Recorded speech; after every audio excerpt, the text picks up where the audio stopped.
Hello everyone, कैसे हैं आप लोग। मैं आर के सिंह आप सभी का स्वागत करता हूँ। आ गया मैथ एनसीईआरटी लेक्चर 4 समुच्चय से। सब सही चल रहा है, आगे और सही भी होगा, इंतजार करते रहें। पिछला वाला वीडियो में टेक्निकली इशू के कारण बीच में ही क्या होगा कि वो वीडियो रुक गई थी। उसके बाद रीस्टार्ट करना इम्पॉसिबल था, तो हमने जहाँ तक वो क्लास मतलब वीडियो शूट हो पाया वहीं उतना ही मैं अपलोड करवा दिया। ठीक है, तो उसमें जो भी 3-4 उदाहरण हो ही पाया था और बीच में टेक्निकली गड़बड़ी आने के कारण उसे वहीं पर से कट कर दिए थे। ठीक है, तो उसका बचा हुआ हिस्सा इसमें हम लोग कर लेते हैं। इसे इसको लेक्चर 4 कर देते हैं, धीरे नहीं लेक्चर 4 आगे बढ़ा देते हैं। यही क्वेश्चन बचा हुआ तो इसको कर लेते हैं। 5 नंबर उदाहरण है, ये उदाहरण है। ठीक है, इसके बाद प्रश्नावली स्टार्ट हो जाएगी। ठीक है, बाईं ओर रोस्टर रूप में वर्णित प्रत्येक समुच्चय का दाईं ओर समुच्चय निर्माण रूप में वर्णित समुच्चय से सही मिलान कीजिए। मतलब ये आपको दिख रहा होगा रोस्टर रूप है। हाँ सर, ये आप देख पा रहे हैं कि समुच्चय निर्माण रूप है, ये भी देख पा रहे हैं। तो करना यह है कि ये जो रोस्टर रूप है उसे समुच्चय निर्माण रूप से मिलन करना है। ठीक है, तो प्रिंसिप PRINCAL ये जो रोस्टर रूप है, इधर में कौन सा समुच्चय निर्माण रूप से मिल सकता है। तो देखिए, एक धन पूर्णांक वाला तो कोई कहानी है नहीं, नंबर है नहीं, ये अक्षर है। पूर्णांक सब खत्म कहानी। हाँ, अक्षर का चर्चा हुआ है तो यहाँ पे अक्षर है x:x इस प्रकार है कि शब्द प्रिंसिपल का एक अक्षर है। हाँ है। रोस्टर रूप में एक बात और आप ध्यान रखें, नोट पॉइंट में कर ले या कुछ में भी कर ले, कि एक ही अवयव को 2 बार नहीं लिखेंगे। एक ही अवयव को 2 बार या एक से अधिक बार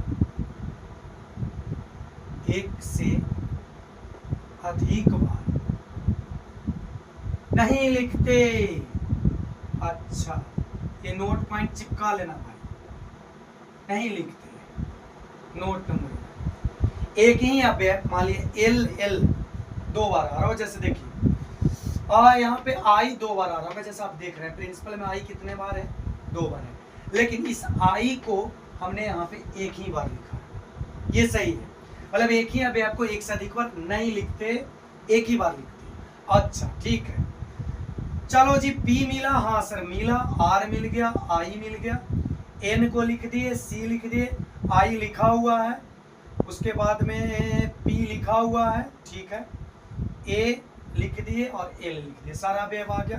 यहाँ पे पी 2 बार आ रहा, आई 2 बार आ रहा, उसको एक ही बार लिखना। चलो, तो इसका मिलान ऐसे ऐसे होगा एक का डी में जाएगा, एक कहाँ जाएगा, डी में जाएगा। अच्छा, जीरो कौन सा ऐसा है इसमें समुच्चय इधर साइड में जिसका अवयव 0 हो सकता है।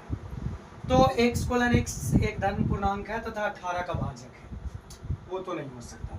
एक पूर्णांक है x² - 9, इसे आप सोल्व करिएगा।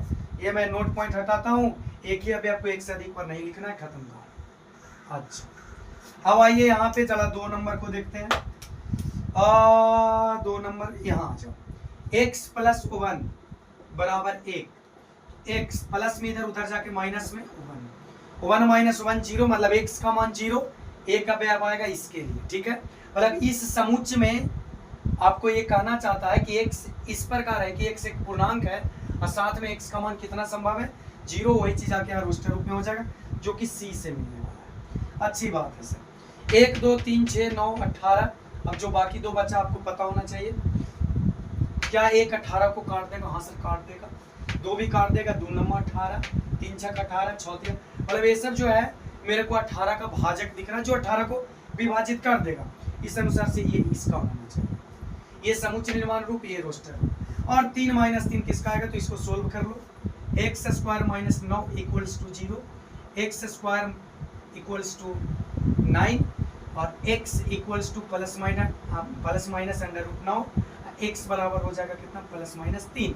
मतलब x का मान 2, सॉरी नीचे दिखेगा नहीं दिखेगा, इसे मैं मीटर। तो x का मान 2 आ जाएगा भैया, एक आएगा x का मान +3, एक आएगा x का मान -3, जो कि यहाँ पे दिख रहा है। तो ये वाला यहाँ से ऐसे, यही मिलान करना था, जितना जल्दी छाप।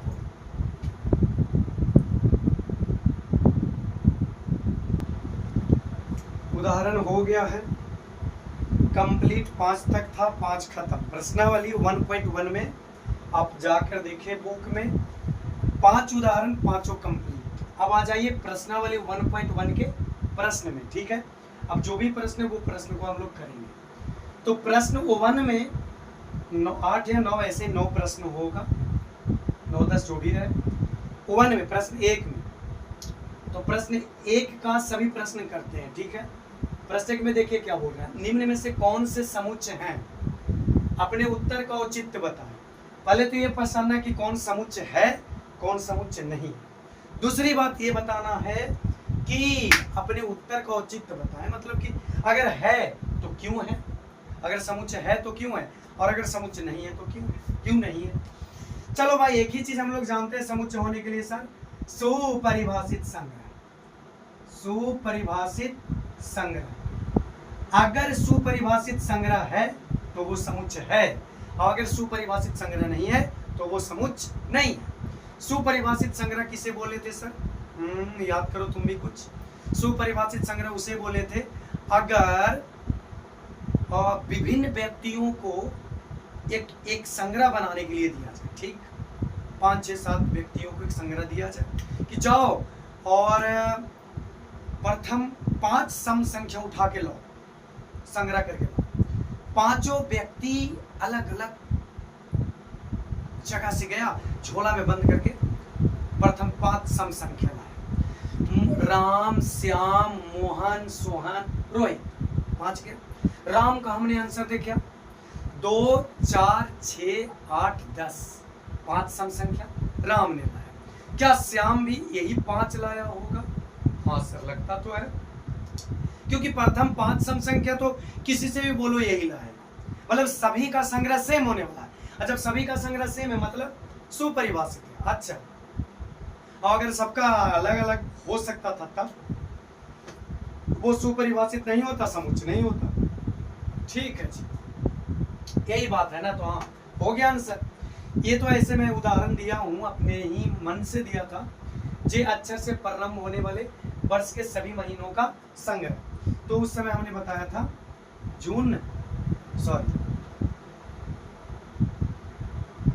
जनवरी, जून, जुलाई।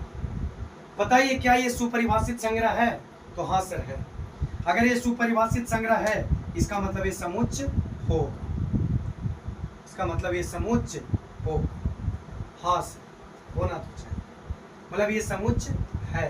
यहाँ पे मैं टिक कर रहा हूँ, जो है उसमें टिक कर दे रहा हूँ। अच्छा, औचित्य में क्या लिखेंगे? सबसे पहले तो देना कि हाँ ये समुच्चय है। औचित्य में क्या देंगे? औचित्य में देंगे कि यह सुपरिभाषित संग्रह है, अतः यह समुच्चय है। बस इतना ही।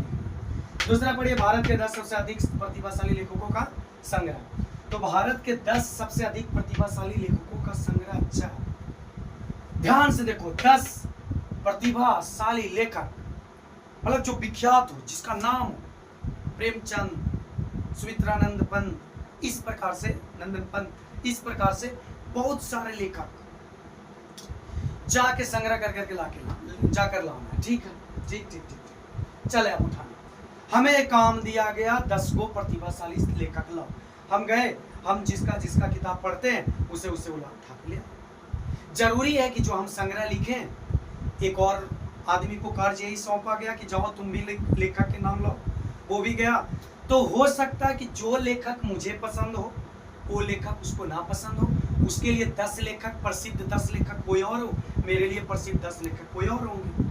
थर्ड कोई और पर्सन को दो तो उसका 10 लेखक कोई और होगा। मतलब यहाँ पर संग्रह जो है एक ही प्रकार का सबका आने का चांसेस है क्या? अलग अलग? सर जी अलग अलग आने का चांसेस है। इसका मतलब ये समुच्चय नहीं है, ये सुपरिभाषित संग्रह नहीं है। जब सुपरिभाषित संग्रह नहीं है तो ये समुच्चय नहीं होगा। क्यों? क्योंकि सबका संग्रह अलग अलग आने वाला। विश्व के सर्वश्रेष्ठ 11 बल्लेबाजों का संग्रह। फिर से वही बात, मेरा 11 बल्लेबाज कोई और हो सकता है। हाँ ठीक, और मेरा दोस्त का 11 बल्लेबाज कोई और हो सकता है।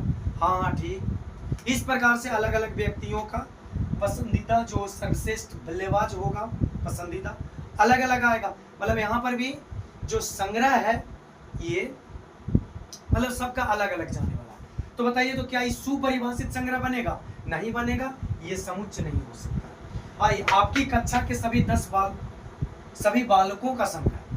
चले आप अपने अपने क्लास में जाओ, सोच लीजिए जो आपका वर्ग है, जो कक्षा है, चाहे आप सरकारी स्कूल में 11th 12th 10th जहां भी जाते हैं उस क्लास को सोचो, और वहां पर जो भी बालक है, स्टूडेंट, उसका नाम का संग्रह करें। ठीक है, आप अपने वर्ग में बैठे बालकों का संग्रह बनाया, उसी वर्ग के कोई और स्टूडेंट से जरा पूछा जाए कि बताओ भाई क्या आप उसको संग्रह कर पाएंगे कि ना? तो हाँ कर पाएंगे। तो क्या संग्रह अलग अलग आएगा कि सेम आएगा? मेरा 11th क्लास में, जैसे मैं 11th में पढ़ता हूँ, तो मेरे 11th क्लास में जो भी स्टूडेंट है उसका हमने संग्रह किया। मेरे साथ जो 11th में पढ़ रहा है उसको हमने बोला कि तुम भी संग्रह करो, तो वही 11th के बच्चा को वो भी संग्रह करेगा। उसी 11th क्लास के एक और बच्चा को कहा जाए कि अपने कक्षा का संग्रह, बालकों का नाम का संग्रह करो, तो वो भी कर। मतलब उस 11th क्लास में जो भी बच्चा पढ़ रहा है उससे कहिएगा कि आप अपना क्लास के बालकों का संग्रह करो, तो सबका आंसर सेम आने वाला है, क्योंकि जो भी स्टूडेंट पढ़ रहे होंगे उसका नाम लिखेंगे हम, वही नाम लिखेगा वो, वही नाम लिखेगा। मतलब ये जो आपकी कक्षा के सभी बालकों का संग्रह होगा, ये मेरे को लग रहा है कि सुपरिभाषित है, क्योंकि सबका सेम आने वाला है। ठीक है, तो ये सुपरिभाषित संग्रह है। 100 से कम सभी प्राकृत संख्याओं का संग्रह। तो 100 से कम प्राकृत संख्या, आ जाओ भाई। प्राकृत संख्या शुरू कहाँ से? 1 से, हाँ 2, कहाँ तक जाना? 1000 तक ना। 100 से कम मतलब 99 तक ही जाना है, 100 से कम चाहिए। क्या है प्राकृत संख्या? हाँ है। 100 से कम है? हाँ है। क्या सबका आंसर अलग अलग आने वाला? क्या सब अलग अलग प्रकार से संग्रह करके लाएगा? ये सबका सेम संग्रह है। क्या ये सुपरिभाषित है कि नहीं? हाँ सर है। तो इसका मतलब ये समुच्चय है। अब नेक्स्ट 6 नंबर क्वेश्चन आगे देखिए, आप लोग इसको समझें और छापें। छाप लिए तो बाकी का बच्चा प्रश्न नंबर 1 में देखिए यही 5 तक हो गया। 6 से देखो, करो कुछ। लेखक प्रेमचंद द्वारा लिखित उपन्यासों का संग्रह। ओहो, अच्छा, प्रेमचंद जी का लिखा हुआ जो भी कहानी हो, उपन्यास हो, बात उपन्यास का हो। हम गए, प्रेमचंद का जितना उपन्यास था सबका संग्रह किया, और यही काम मैं अपने भाई को दिया। कहा जाओ भाई तुम भी प्रेमचंद के उपन्यास का नाम लिखो। उसने भी पूरा प्रेमचंद के उपन्यास को ढूंढा, और उसके बाद उसने भी संग्रह किया। तो मेरा जो संग्रह होगा वो, और मेरे भाई का जो संग्रह होगा वो, दोनों का सेम आने वाला है, क्योंकि हमने भी प्रेमचंद के उपन्यास को लिखा, मेरे भाई ने भी प्रेमचंद के उपन्यास को लिखा। अगर किसी और को भी देते हैं प्रेमचंद के उपन्यास को लिखने का, तो जो प्रेमचंद के द्वारा लिखा गया उपन्यास है वही वो भी लिख के लाएगा। तीनों का संग्रह सेम ही आने वाला है, एकदम फिक्स बात है। इसका मतलब ये भी सुपरिभाषित है, अतः समुच्चय है। ठीक है, सभी समपूर्णांक एकदम सही है सर, ऐसे ही पता चल रहा है। 2 4 6 ऐसे अनंत तक चल जाएगा। कौन नहीं लिख पाएगा? सबका संग्रह यही आने वाला है, सुपरिभाषित संग्रह लग रहा, अलग तो होगा नहीं, सबका सेम आने वाला है, अतः ये भी समुच्चय है, सुपरिभाषित संग्रह है। अच्छा, अब यहाँ पर रहा last question, sorry second last, कि इस अध्याय में आने वाले प्रश्नों का संग्रह। इस अध्याय में जो ये अध्याय चल रहा है प्रश्नावली 1.1, तो चले जो भी स्टूडेंट देख रहे हैं सब संग्रह करो। तो 1 से शुरू करेंगे, जहां तक प्रश्न रहेगा वहां तक लिख पाइएगा। और भी कोई स्टूडेंट को काम देते हैं तो वो भी यही काम करेगा। मतलब सबका प्रश्न 1 से लेके मान लिया 10 तक है, तो 1 से लेके 10 तक लिखेगा। आप हो कोई और हो, सबका संग्रह मतलब सेम आने वाला है, क्योंकि प्रश्नावली 1.1 में फिक्स क्वेश्चन है, सबका अलग अलग नहीं आ सकता। इस अध्याय के सभी प्रश्नों का संग्रह सुपरिभाषित होने वाला है, क्योंकि सबका सेम आने वाला है। विश्व के सबसे अधिक खतरनाक जानवरों का संग्रह। फिर से आ गए ना वहीं, फिर से वहीं आ गए जगह पे। विश्व में चले सबसे खतरनाक जानवर खोजने। सोचिए, आप अपने लिए खतरनाक जानवर ढूंढो, 2 4 5 जितना पता चलता है ढूंढो, और पास में बैठे हुए आदमी से पूछो कि तुम्हारे लिए खतरनाक जानवर क्या होगा। आपके मन में खतरनाक जानवर कुछ और चल रहा होगा, किसी और के मन में कुछ और चल रहा होगा। मतलब यहाँ पर खतरनाक जानवरों का संग्रह करेंगे तो अलग अलग व्यक्तियों का अलग अलग संग्रह होने वाला है, इसलिए ये सुपरिभाषित नहीं है अथवा समुच्चय नहीं है। ये हुआ प्रश्नावली 1.1 के प्रश्न 1 का सभी प्रश्न समाप्त। बस इसमें यही पता करना था कौन सुपरिभाषित संग्रह है, कौन सुपरिभाषित संग्रह नहीं। ओके, तो ये क्लियर हुआ। अब देखते हैं प्रश्न नंबर 2, छापिए इसको। हो गया है, तो नेक्स्ट प्रश्न आपके सामने में प्रश्न नंबर 2। प्रश्न 2 पढ़ा जाए। मान लीजिए ए बराबर 1 2 3 4 5 6 ठीक है। रिक्त स्थानों में उपयुक्त प्रतीक बिलोंग्स टू, क्या बोले थे, बिलोंग्स टू या नॉट बिलोंग्स टू भरिए। मतलब इसे देखकर यहाँ भरना है, इसे देखकर यहाँ भरना है, भरना है। चलो ठीक है, आपको मालूम हो कि इसे बोलते हैं बिलोंग्स टू, इसे बोलते हैं नॉट बिलोंग्स टू। इधर बोले थे समुच्चय लिखना ए, ठीक। और इस समुच्चय में जो अवयव है उसको इधर लिख दो। जैसे एग्जांपल में देखिए, क्या इस समुच्चय ए में अवयव एक है? हाँ सर है, तो 1 बिलोंग्स टू ए होगा, ठीक। क्या इस समुच्चय में 10 है? 10 नहीं ना है, तो 10 नॉट बिलोंग्स टू ए। बस इतना ही मतलब है। अगर किसी समुच्चय में कोई अवयव है तो बिलोंग्स टू, कोई अवयव नहीं है तो नॉट बिलोंग्स टू। मैं 1 मिनट का टाइम देता हूँ, फटाफट आप अपने दिमाग में सोचो आंसर, किसमें क्या आएगा, इसमें क्या आएगा, बिलोंग्स टू आएगा या नॉट बिलोंग्स टू आएगा। जल्दी 2 मिनट के अंदर।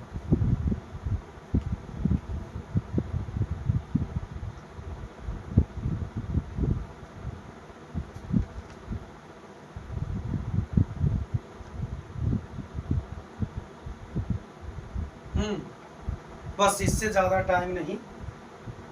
हाँ जी, आओ भरते हैं। क्या 5 इसमें है? सर जी हाँ है, तो इसमें आएगा बिलोंग्स टू। 8 है? नहीं है, नॉट बिलोंग्स टू। 0 है? नहीं है, नॉट बिलोंग्स टू। 4 है बिलोंग्स टू। 2 है? हाँ है, बिलोंग्स टू। यही आंसर है इसका, ठीक। अब नेक्स्ट प्रश्न के लिए रेडी हो जाओ। प्रश्न नंबर 3। तो 3 नंबर प्रश्न में देखिए, नंबर 1 क्या है? क्या है? 1 में ये है कि ए बराबर x कोलन x एक पूर्णांक है और -3 से बड़ा है x और 7 से छोटा है x। मतलब -3 से बड़ा लेना है वैल्यू और 7 से छोटा लेना है। अच्छा सर, कौन रूप में लिखा हुआ है? यह समुच्चय निर्माण रूप। लिखना किस में है? रोस्टर रूप में। मतलब क्लियर है कि पूरे अवयव को लो और अवयव को कॉमा से अलग करो और मंझली ब्रैकेट में बंद करो। तो सबसे पहले तो बात ये समझना पड़ेगा कि x का मान कौन कौन संभव है। जो x का मान होगा वही होगा। तो सबसे पहली बात तो ये समझ ले कि x का मान क्या क्या हो सकता है। तो अगर आप संख्या रेखा देखें यूं त्यों व्यूं, तो यहाँ पर मान के चलो -3 -2 और -1 0 1 2 3 और बढ़ाओ इसको और बढ़ाओ 4 5 6 और आगे में मिल जाएगा 7, ठीक। ये संख्या रेखा हो गया। इस प्रकार से संख्या -3 और 7 से रिलेशन बोला गया। x का वैल्यू इधर से ही चाहिए मेरे को। क्या चाहिए? क्या x का वैल्यू -3 के बराबर है? नहीं, बड़ा होना चाहिए। तो बड़ा इधर आएगा, कौन कौन? -2 सर बीच में पॉइंट भी है। हाँ होता, इधर पॉइंट है, इधर इसमें पॉइंट है, लेकिन पॉइंट लेना नहीं है। क्या लेना है? पूर्णांक। दशमलव पहली बार कब मिला था? वास्तविक संख्या। लेकिन मेरे को लेना क्या है? पूर्णांक। पूर्णांक में कौन होता है? पूरा अंक। 1 2 3 4 -2 -3 ऐसे। दशमलव को छोड़, दशमलव लेना ही है। तो x का मान कौन संभव है? 2 यहाँ से शुरू होगा भैया और यहाँ से x का मान शुरू होकर देखो तो यहाँ तक जाने वाला है। 7 से छोटा चाहिए, -3 से बड़ा चाहिए। तो बस इसी को लिख देना, a = सॉरी ये यहाँ बंद होना चाहिए। ए इक्वल्स टू कौन कौन आएगा, -2 -1 0 1 2 3 4 5 6। ये आपका फाइनल आंसर हो गया। ये रहा आपका रोस्टर, ये रहा आपका समुच्चय निर्माण। ठीक है, अब आ जाइए यहाँ पे, क्या ये बात समझ में आ गई है? हाँ आ गई है। x संख्या 6 से कम प्राकृत संख्या है। लो जी, यहाँ 7 से कम था, -3 से ज्यादा था, यहाँ बोल रहा है कि 6 से कम करिए, वो भी प्राकृत, ना कि पूर्णांक। पूर्णांक था इसलिए माइनस में होगा, प्राकृत शुरू कहाँ से होता है बबुआ? 1 से।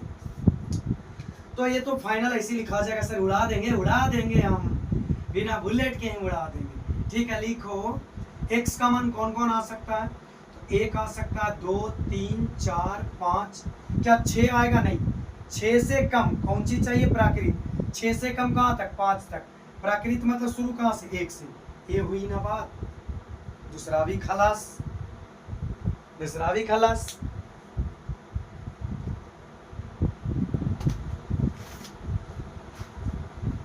तो अब नेक्स्ट प्रश्न देखा जाए, 3 का 3, 3 का 3। अच्छा, 3 का 3 में c इक्वल्स टू x:x, 2 अंकों की ऐसी प्राकृत संख्या है जिसके अंकों का योगफल 8 है।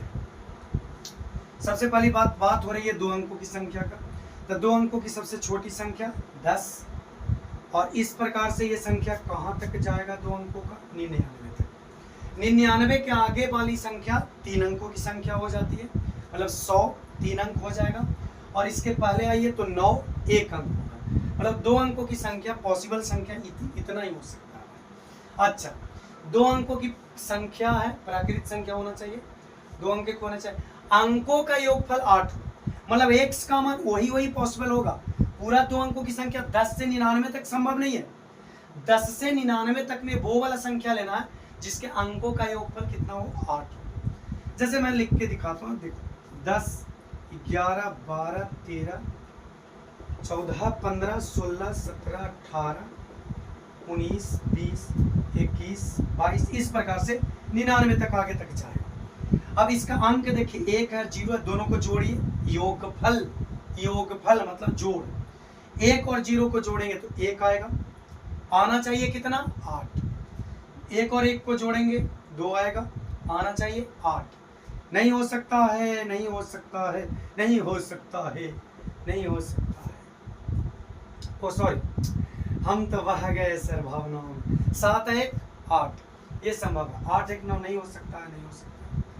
2 1 3 2 2 4 नहीं हो सकता। आगे मिलेगा, कौन मिलेगा? सोचो, यहाँ पर 1, यहाँ पे 6, सॉरी 1 और 7, 7 1 8। आगे जाके कौन मिलेगा?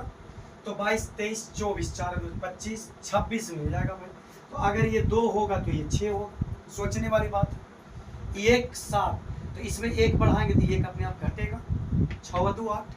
अच्छा, अब चलो 30 के पार चलते हैं, तो ये हो जाएगा 3, ये हो जाएगा कितना? 5 5 3 8। अगर मैं इसको 4 करूं तो ये भी 4 4 4 8।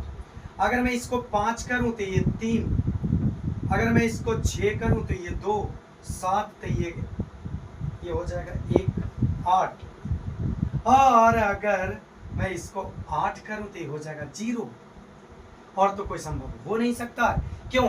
क्योंकि 80 के बाद जैसे आप 81 लिखिएगा, अंकों का एक 9, मतलब 8 से ज्यादा ही आने। फिर 82 में 8 2 10, इस प्रकार से, मतलब 80 के बाद वाला में परेशानी है।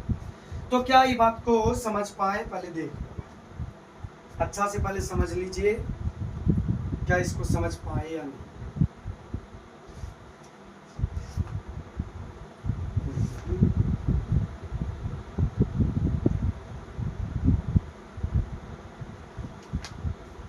हाँ जी, तो इस बात को फील कर पाए, 2 अंकों की संख्या हो, प्राकृत हो और अंकों का योग 8 हो। समझ पाए। तो आग किसने लगाया? 17 ने। फिर वही आग देखो सुलगते कहां तक जाएगा? 80 तक। 81 आंसर नहीं है, क्योंकि 8 1 9 हो जाएगा।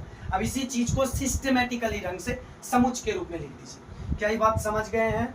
हाँ सर समझ गए। इसको मैं मिटा रहा हूं अभी, और आपको ये बात पता चला कि x का मान कौन कौन होगा। क्या 2 अंकों की सभी संख्याएं होगी? नहीं सर, जिसका योगफल कितना हो वही लिखिए, डंडी नहीं मारिए। हाँ ठीक है, तो समुच्चय समुच्चय निर्माण रूप में लिखना है किसमें, रोस्टर रूप में।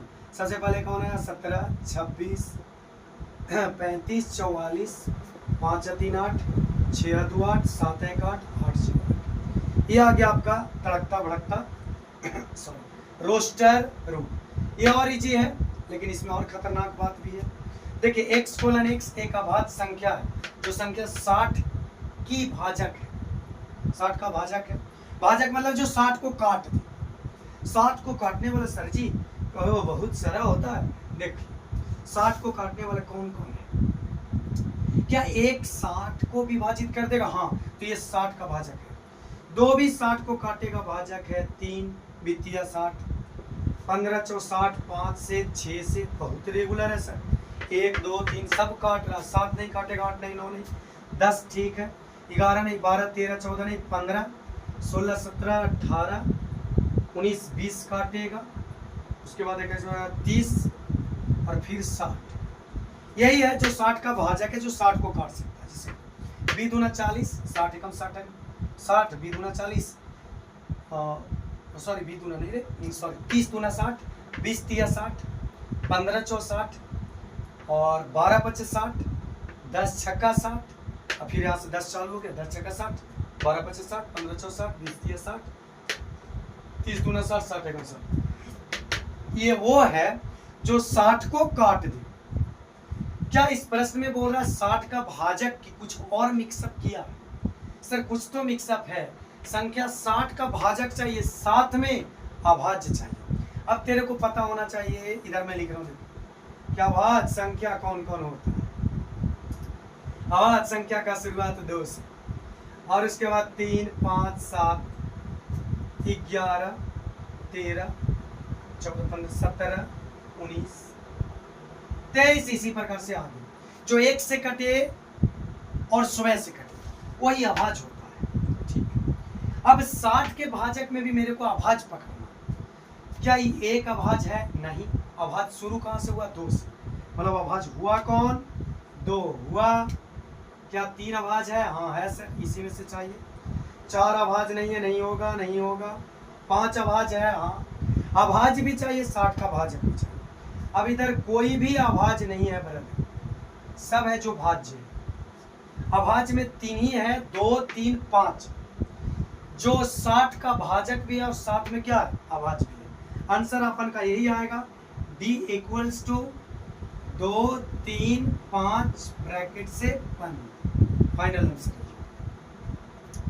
अब आप बताएं क्या बात समझ में आ रही है?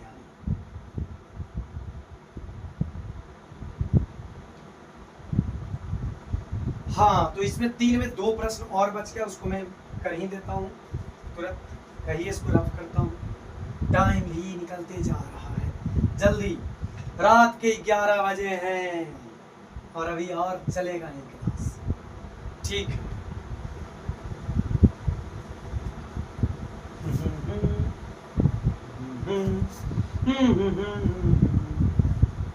चलो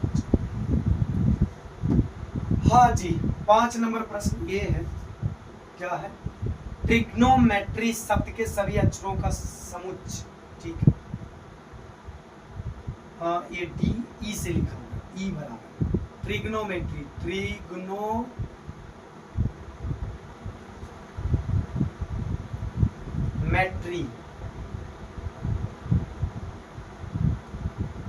सॉरी इसको एक 16 में लिखा मैंने, 5 ये डायरेक्ट दे रखा, तो डायरेक्ट ट्रिग्नोमेट्री शब्द के सभी अक्षरों का समुच्चय,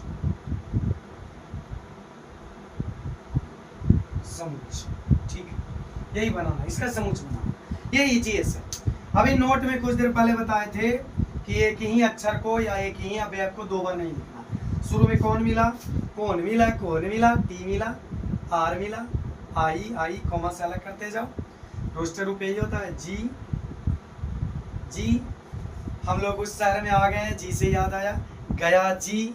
ठीक है, अब किसी को बात करने के पहले भी बोलना पड़ेगा गया जी, कौन जिला से है जी? गया जी। रिस्पेक्ट, नाम में रिस्पेक्ट। धन्यवाद करो नीतीश कुमार, है ना। माननीय मुख्यमंत्री जी, गया को गया जी करते हैं, मतलब नाम में ही आदर है। हम लोग उस जगह से बिलोंग करते हैं जिधर नाम मिलो तो रिस्पेक्ट से लो, हाँ है ना। तो TRIGO, ठीक है जी, NO, सॉरी गड़बड़ हो, TRIGON, ठीक है। एक अभी अब दोबारा नहीं आना चाहिए, जैसे देखो ओ दोबारा आया, एक बार लिखा गया, दोबारा नहीं आना चाहिए, ए नहीं रहेगा, एन के बाद ओ नहीं लिखना था, EO नहीं लिखना, अब M लिखो, M E लिख दीजिए, E, T ऑलरेडी हो गया है, R हो गया है, बाई लिख डालो, मंजली ब्रैकेट से सब एक बार होना चाहिए, TRIGONME, ठीक है, सब एक एक बार आना चाहिए। डबलिंग क्यों हो रहा है, डबल O हुआ था, डबल T हुआ था और डबल R हुआ था। कुल वर्ड देख लीजिए, जोड़ लीजिए, 2 2 4, सॉरी अक्षर 2 2 4 2 6 2 8 2 10 2 12, इसमें एक नहीं लिखाया, 1 2 3 12 3 2 2 4 2 6 2 8 1 9, हाँ ठीक है, ये हो गया। अब लास्ट प्रश्न 6 है, वो भी मैं समझा ही देता हूँ और खत्म कर देता हूँ। 3 नंबर प्रश्न, वेटर शब्द के सभी अक्षरों का समूह लिखें। वेटर शब्द के सभी अक्षरों, यहाँ पे एक अच्छा सा नाम दे रखा होगा, EF, समुच F है, क्वेश्चन 6 है, वेटर के शब्द के सभी अक्षरों का समुच्चय। ये आसान है, आराम से कर लेंगे। सर जी आप हट जाइए, गुस्सा आ गया है, बी लिखाएगा, फिर उसके बाद ई लिखाएगा, टी एक बार लिखाएगा क्योंकि एक ही अभी 2 बार नहीं लिखा था, ई भी एक बार लिखा गया, नहीं लिखेंगे इसको, अब लिख दो आर, हो गया बंद। ये हुई आज के क्लास की समाप्ति। अब इसमें 2 प्रश्न और बचा होगा, सॉरी 3 प्रश्न है, 4 5 6, नेक्स्ट वीडियो में इसको भी खत्म कर दूंगा, ठीक है। तो प्रश्नावली 1 का आज हमने 3 प्रश्न तक देखा, एक उदाहरण देखा, ठीक। मजा आया हो तो जरूर लाइक करें, सब्सक्राइब करें, शेयर करें, ताकि ऐसा वीडियो मैथ में मैं और भी बना के आप लोग तक पहुंचाते रहूं।